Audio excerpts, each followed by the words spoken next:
You know, you're beautiful.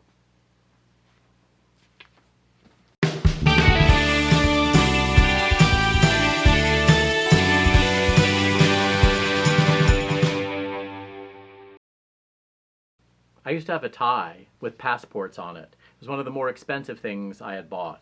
And I thought, oof, can I spend $20 for a tie? It was the 1980s.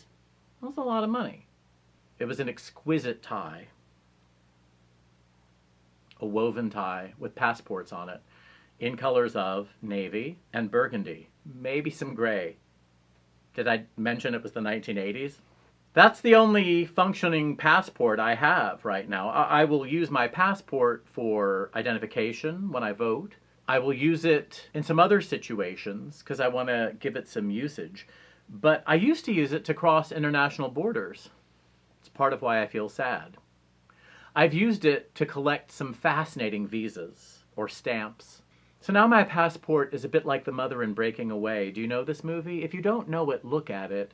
It's worth a glimpse, if not a full glimpse, just a little glimpse, like a portion of a glimpse. It's about white Midwestern angst in the 1970s in a town that doesn't have much of an economy for the people who are the direct descendants of the men who cut the stone for Indiana University, who are called cutters.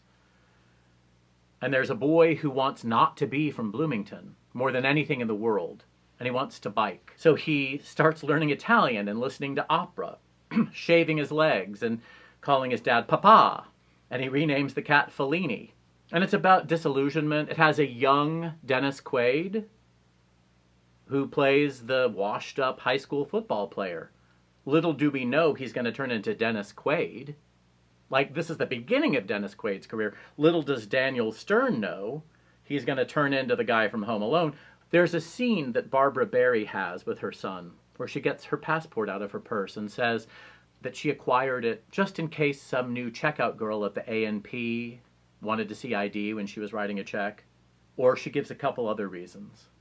And she says to her son that he should get out and follow his dream, and not be stuck in central Indiana. That's what I feel like, stuck with a passport that's only good for writing a check at the A&P.